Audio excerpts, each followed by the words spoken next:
정보 시작한 지 이틀 만에, 만 3일 만에, 와, 효용감이 대단합니다. 일단, 빈집 털이를 당하신 이재명 대통령이 현장에 들어가고, 이건 뭐 결제를 하려고 해도 종이도 없고 인주도 없다라고 할 정도까지 얘네들이 탈탈 털고 튀었는데요. 관련한 얘기는 둘째로 가고, 일단, 아직 구체적인 뭘 안 했는데, 어젯밤에 TF회의 한번 했을 뿐인데 주가가 미친 듯이 너를 뛰면서 어저께 2.7%, 오늘은 그보다 더 높은 수치로 오르고 있어서 2,800을 지금 탈환하고 2,826이네. 와. 어제보다 2배가 오르고 있어요. 뭐야? 이야, 이러면 한 달 안에 3,000 되는 거 아닐까요? 관련 뉴스 한번 보겠습니다. 네.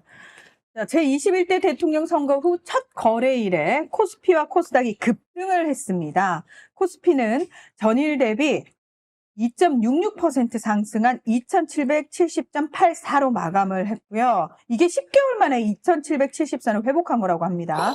이렇게 쉬워? 하루 만에?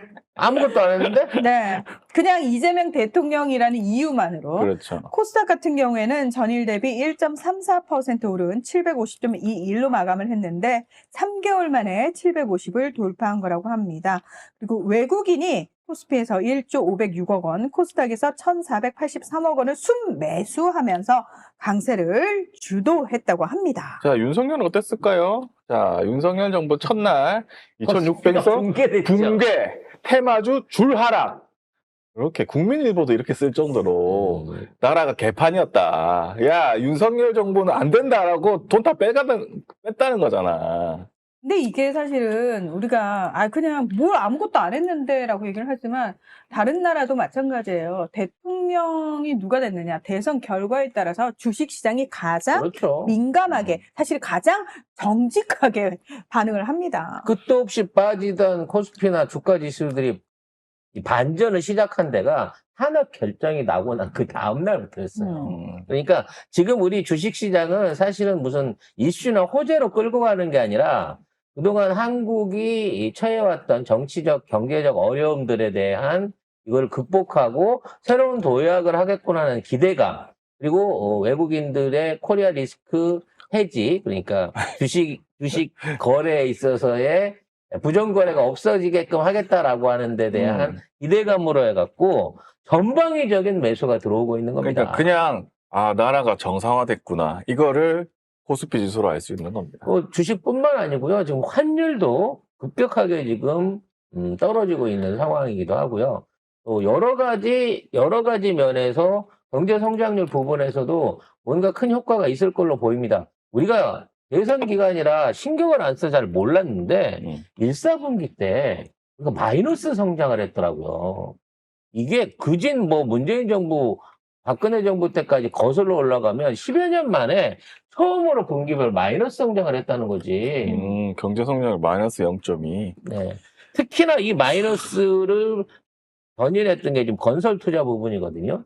그러니까 지금 건설 업체들이 윤석열 정부가 억지로 보조금을 줘서 은행 대출을 억지로 연장을 시켜줘가지고 이게 부도날 건설 업체들을 쥐고 있는 게 있기 때문에 이 업체들이 지네가 돈 벌어 먹을 수 있는 민수나 또는 뭐 다른 쪽에서의 투자를 못하고 있으면서 떨어져 버린 건설 경기가 결국은 우리나라의 경제 성장률을 마이너스까지 만들었다는 거죠.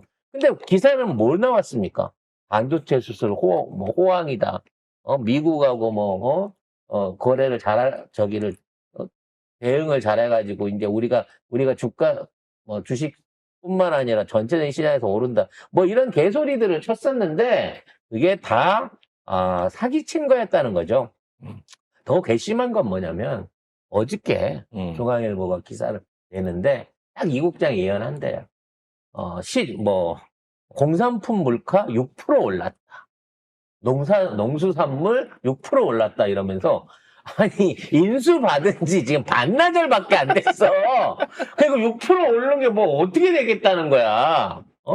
이런 거? 네, 이따위 기사들을 막 끌어올리고 있어요. 공행진. 야, 그럼 그전엔 안 했냐?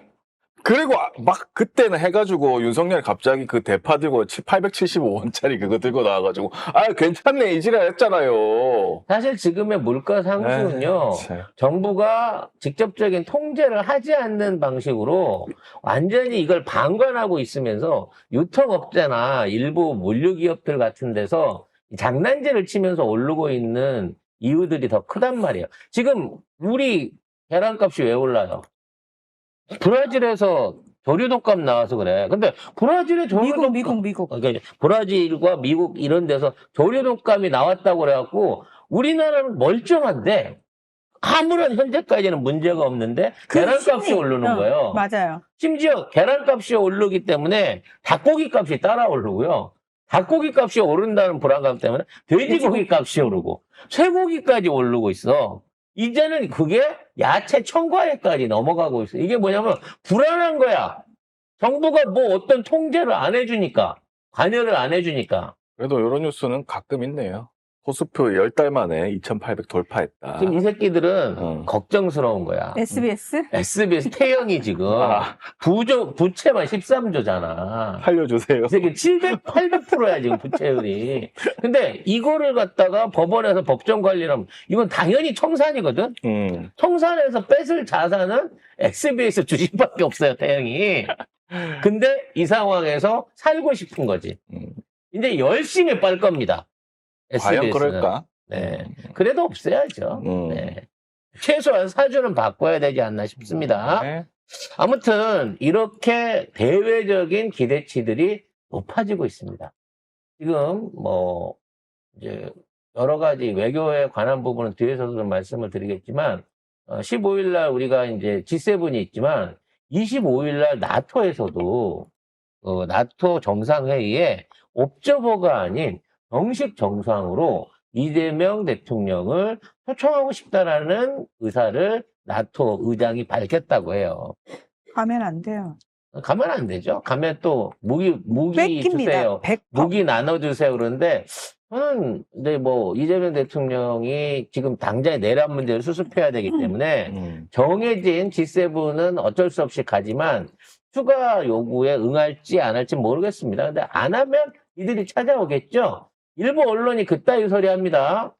이재명 대통령 됐어도 중국이고 일본이고 미국이고 연락이 안 온다. 정상들이 전화가 안 온다. 그러면서 이재명 외교가 무능하다. 이런 식으로 지금 갈라치기를 하고 있거든요.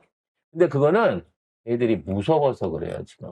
아니, 시진핑은 얘기했어요. 이게 중국에서만 연락 왔네, 뭐 중국에만 특사가 왔네 이러면서 미국, 일본에서 안 온다, 무시당하고 있다, 패싱당하고 있다 이렇게 얘기하는데 그쪽은 윤석열한테 꽂아놨던 빨대를 이거 어떻게 해야 되나 싶어가지고 지금 무서워서 전화를 못 하는 겁니다. 뭐 트럼프랑 시차가 안 맞아서 전화가 되네 안 되네 뭐 그런 얘기 있습니다만 트럼프하고는 우리가 통화를 빨리 할 이유가 없어요. 지 새끼는 지가 배고파가지고 지금 그러니까 왜냐면 화풀이 할 때 찾고 있는데 관세와 관련해가지고 계속 법원에서 제동 걸리고 그거 하루 만에 부활되고 이러면서 미국 내 혼란이 막 가중되는 상황에서 희생양을 찾아야 된단 말이에요. 트럼프라는 사람은 정치적 문법을 이야기하는 사람이 아닙니다. 외교적 언사를 하는 사람이 아니에요. 다이렉트로 저기 이거 해줘라고 얘기할 사람이기 때문에 굳이 이재명 대통령이 그 전화를 빨리 받을 이유가 없다고요. 저 새끼는 우리가 안 빌렸는데 전임자한테 빌린 돈으로 지금 신체 포기각서를 받으려고 덤벼드는 놈이에요. 그렇죠. 합법적으로 사람들 많은 데 가가지고 공론회장에서 트럼프를 만나서 눌러야 됩니다. 그럴 기회가 15일 날 있어요. G7 가면. G7 가니까. 그때 가서 어떤 외교력을 보여줄지 그 전에 외교팀들을 완전히 제대로 정비를 좀 해야 되겠죠. 김태효가 3년 안에 돌아온다고 그랬다고요? 그래. 그럼 3년 동안 어디 가 있으려고? 미국? 일본? 깜빵 가 있어.